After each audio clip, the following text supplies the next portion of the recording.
හයි කොහොමද? අද ඔයාලා බලන්න යන්නේ අද අපි මොනවද ඩිනර් එකට ගත්තේ කියලා. ඇත්තටම මේ ටිකේ මට යුනිවර්සිටි තාම පටන් ගත්තේ නැහැ. ඒ නිසා I have perfect time to do these things. අද අපි හදන්නේ සමන් රොටි එකක්.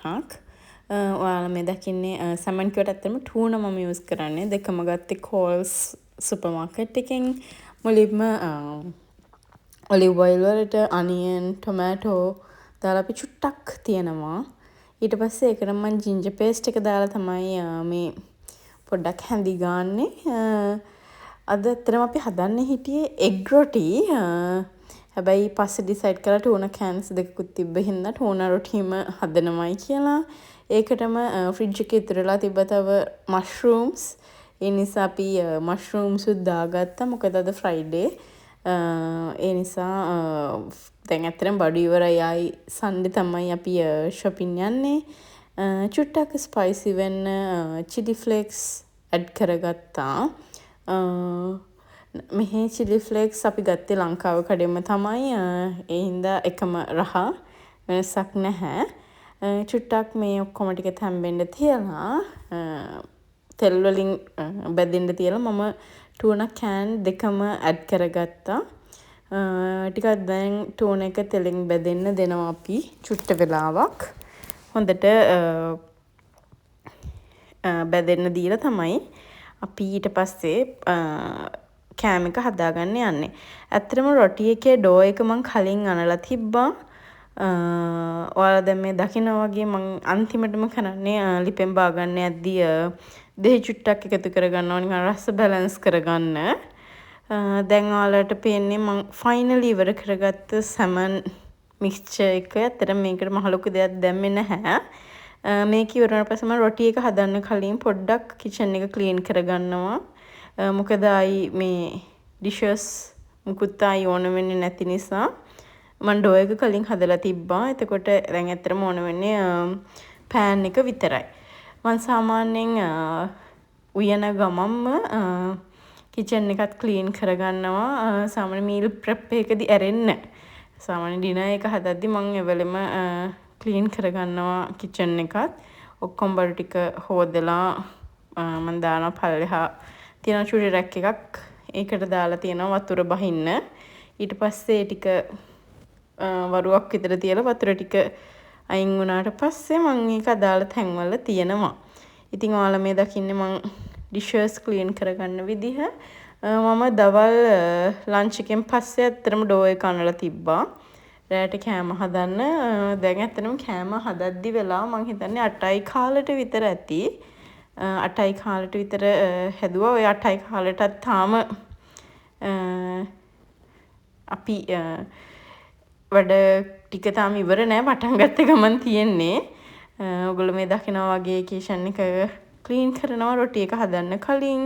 ඊට පස්සේ ඒ බඩු ටික ඒ තැන්වල තියලා තමයි රොටි එක හදන්නේ.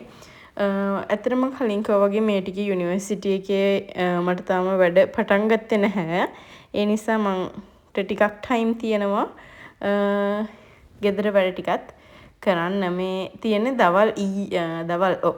දවල් කාලා ගන්න ගත්තයි. ඊයේ රෑ ගත්ත දේවලුයි වේලුණාට පස්සේ මං ආයි නමලා පිහලා ආයි මම දානවා ඒ අදාළ තැන්වලට.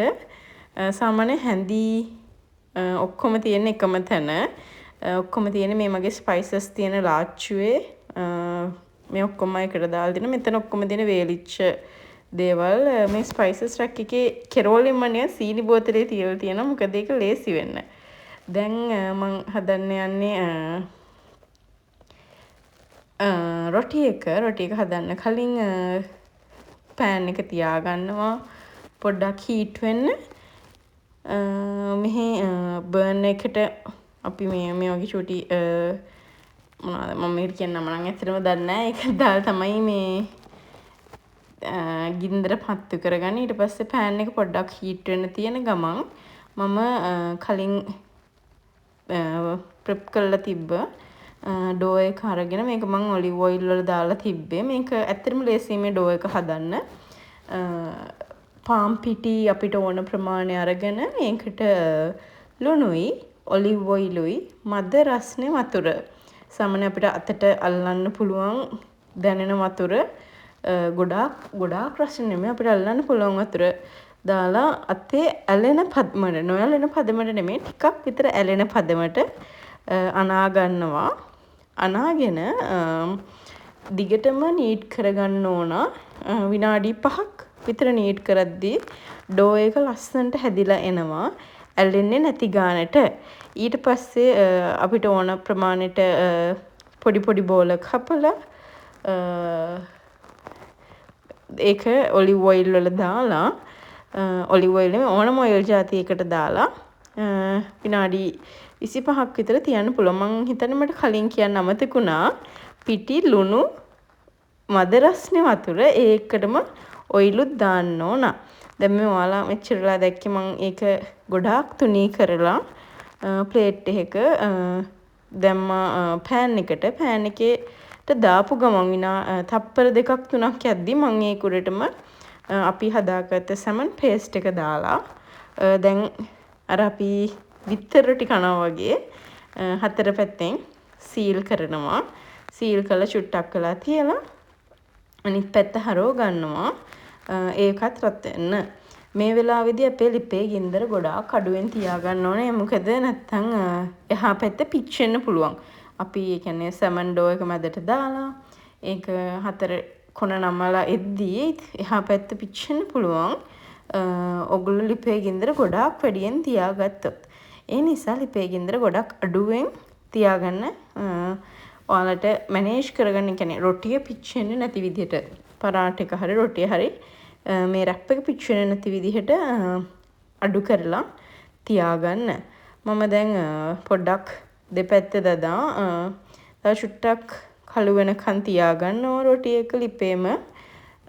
මේක අර අඩු ගින්දරේ තියෙන හින්දා තමයි ටිකක් වෙලා යන්නේ. මේක වැඩි ගින්දරේ තිබ්බොත් ඇත්තටම ඉක්මනට පුළු හදාගන්න පුළුවන්. හැබැයි මම තියනවා ඇතුළත් චුට්ටක් තැම්බෙන්න ඕන නිසා.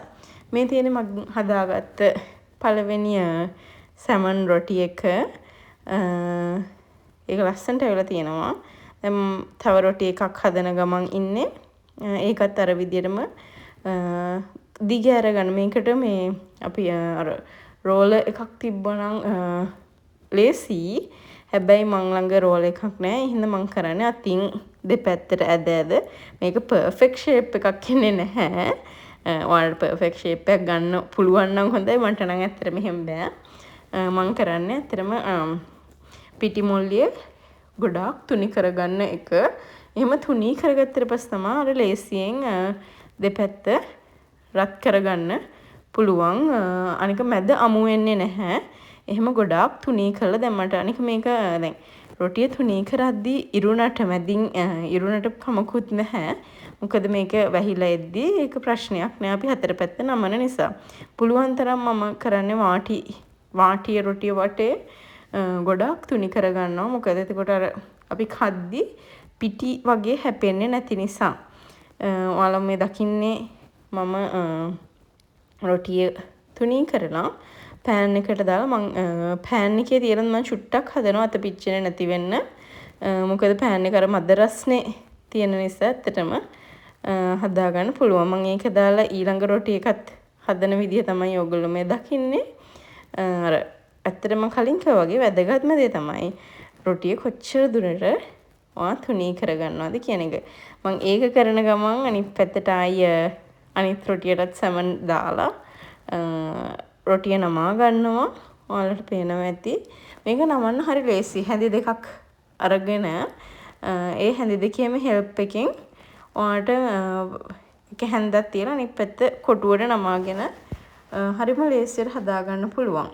ඇත්තටම මම පර්ෆෙක්ට් කුක් කෙනෙක් නෙමෙයි. මම ඇත්තටම ගෙදර ඉන්න කාලේ එහෙම ඉව්වේ නෑ. උයන්න දන්නව වුණාට මම එහෙම උයපු කෙනෙක් නෙමෙයි. උයන්න දැනගෙන හිටියා. හැබැයි ඉව්වේ නෑ. මැරි කළා ඕස්ට්‍රේලියාවට ආවට පස්සේ තමයි ඇත්තටම උයන්නත් පටන් ගත්තේ. මොකද මම මැරි කරපු ගමන් ඕස්ට්‍රේලියාව ආවා. ඉතින් දැන් තමයි මම ඇත්තටම උයන්නේ. අපි දවල්ට මීල් ප්‍රෙප් කරලා තියෙන්නේ. රැට උයනවා මොනවා හරි. අද ඉතින් හිතන වෙනසකටත් එක්ක සැමන් රොටි කන්න ඕනේ කියලා මං කිව්වේ. මේ රොටි ඉරිලා තියෙන්නේ. හැබැයි ඒක කිසිම ප්‍රශ්නයක් නෑ. ඒක perfectly okay. මොකද ඒක නැමිලා එද්දි කිසිම ප්‍රශ්නයක් නෑ. ගොඩක් අය කියන උයන එක අමාරුයි කියලා. උයන එක අමාරු නැහැ. අපි අර ක්ලීන් කරගන්න ප්‍රොසෙස් එක තමයි ඇත්තටම කියන වෙලා යන්නේ. ඒක උයන ගමම්ම කරගත්තා නම් ඇත්තටම අපිට එහෙම අමාරුවක් නැතුව කරගන්න පුළුවන්. දැන් මට මේ වෙලාවේ මේ රොටිය හදන වෙලාව ඇත්තටම තියෙන භාජන තුනක් තියෙන උපරිම. මේ රොටිය හදන පෑන් එකයි මේ ග්‍රීන් කලර් ඩිෂ් එකයි තව සමන් හදපු භාජනය විතරයි. මම මේ රොටිය හදන්න තියා චුට්ටක් එළියට ගියා. එළියේ තත්ත්වය බලන්න. දැන් ඔයගොල්ලෝ දන්නවද අපි ඉන්න පැත්තට ක්‍රෑන්බර්න් වලට වෙලාව 8:45යි රෑ. රෑ 8:45 වුණාට තාම එහෙමම එළියයි. හරියට උදේ වගේ අපිට සාමාන්‍යයෙන් මේ ටිකේ සමර් තියෙන්නේ. සමර් එක කාලේට ඔයාලට වෙනවා මේ ස්ට්‍රීට් ලයිට්ස් උත් ඕන් වෙලා තියෙන්නේ. හැබැයි එළිය ඒ විදිහටම තියෙනවා. සමර් එකේදී ඇත්තටම ඉර බහින්නේ 8:45ට 8:00ට 8:13ට වගේ. කියන්නේ 8 පහ වෙලා තමයි කොහොමත් ඉර බහින්නේ. ඉතින් 8 පහ වුණා රෑ 9 විතර වෙනකන් මේ විදිහට ඉර බැහැලත් එළිය තියෙනවා. ඒතකොට මේ කාලේ ඇත්තටම මෙහි එළිය සීතලයි. ටෙම්පරේචර් එක 18කට වගේ ඇත්තටම හරි එළියයි. ඔයාලා දැන් මේ දකින්නේ මම හදාගෙන ඉවර කරපු රොටි ටික. ඉතින් මම රොටි 7ක් හදාගත්තා. මේක තමයි අද අපේ ඩිනර් එක. ඉතාමත් ඉක්මනට හරිම ලේසියෙන් හදාගත්ත රොටි රෙසිපි එකක් තමයි සැමන් රොටි රෙසිපි එකක් තමයි. thank you හැමෝටම මාත් එක්ක එකතු වෙලා හිටියට.